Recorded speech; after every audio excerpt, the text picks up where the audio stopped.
Okay. There is a guy that I met about a year ago that's a homeless guy, and I talked to him yesterday. I'm going to go talk to him right now. I would like to start a GoFundMe for him and his dog. If it's something I'm allowed to mention, I would really like to mention it. I'm going to go talk to him today and see if he's like okay with it, but he's a really great guy. He just needs a second chance.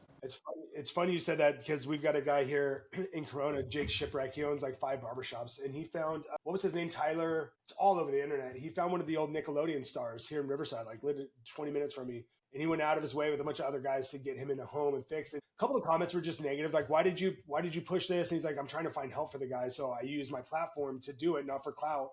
And someone's like, well, then you should do this more often. He's like, maybe I will. So I wrote Jake, and I was like, bro, like let's do this together. There's so many homeless, and there's so many people just around to just give that extra love or that extra dollar or whatever it is. But I'm going to try something. I told Mike, I'm going to try something in my community to clean this shit up, help people, be more of service outside the camera to people. Point being, plug the fuck out of it and we'll do what we can. Absolutely. Have y'all ever worked with anyone? Do you know people that do that? I've known of people doing it, but not. I'm an overthinker, and like I don't. You have a huge platform, so I mean, whatever you do, I'm sure it can help. I don't mind that. It's the part of like once I get it, it's like if he wants somewhere to live so he can put his dog there so he can go to work. So what you can do is you can put out on your story. There's people that actually will go out and especially in San Diego that will pick him up and find him a sponsor if it's a drug related or if it's a home he needs. It's not drug related. He said, and he may do drug, whatever. I see this guy probably twice a week and he's always sober to me. And he always says, and I've asked him before, I'm like, I really need to know, like, if you need rehab, we can help you with that. And he's like, I don't do drugs because I'm scared of what would happen to my dog. So he gets too nervous to like get fucked up because he doesn't want something to happen to his dog while he's fucked up. So it's like everything is about his dog. And it just like his dog is this little pit. And he just like, I was in prison for 8 years when I got out. I didn't have any support. The world was different. He's like, I went in at 17. I came out at 28. And I didn't even know what an iPhone was. Like, I just was like, I didn't. And so he's 32 and he's like, I just want to work. I want to put my head down. I want somewhere safe for my dog. And I just need a second chance. And I'm like, I want to help you.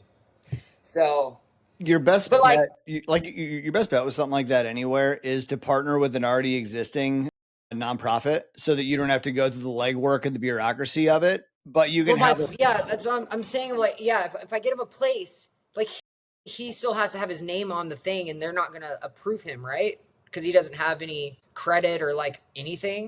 Not necessarily. That's why, like, if you partner with something that already has credentials, a lot of the time based on legality, then that establishment is usually what holds the holds the information for it. That's why nonprofits generally work. But so what would I look up?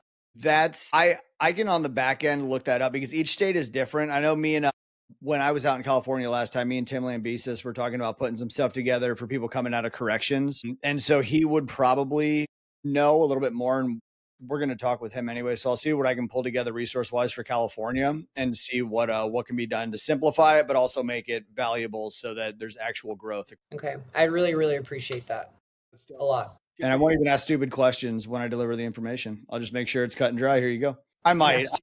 I'm not going to lie to you. I'll probably just I just have never done it, and I don't want to collect all this money, and then I don't want to just give him a lump sum of money. I want to like actually give him like a paved road of like, hey, this is where you could stay. They're not going to ask for proof of income, yada yada. Because I feel like if I just give him 10 grand, how does that help? It'll help him for a little bit, but he'll eventually run out. Yeah. Well, nor should he have that on him in the streets. You know what? Nor should he have that kind of money on him in the streets. Yes, correct. No. The harsh reality is because of bureaucracy with stuff like that, delivering that kind of money to an individual through a GoFundMe, he would need a bank account because everything is done digitally. And if you don't partner with a nonprofit, then whoever you give that money to sponsor him can use that money on anything they choose because there's no legality saying where it has to go to based on their collecting of said funds. So there has to be some red tape involved in it. But that doesn't mean that by doing it the right way the first time, it's not something that you can't continue and have other people get involved because there's a lot of homeless people who need a lot of help in your guys' area.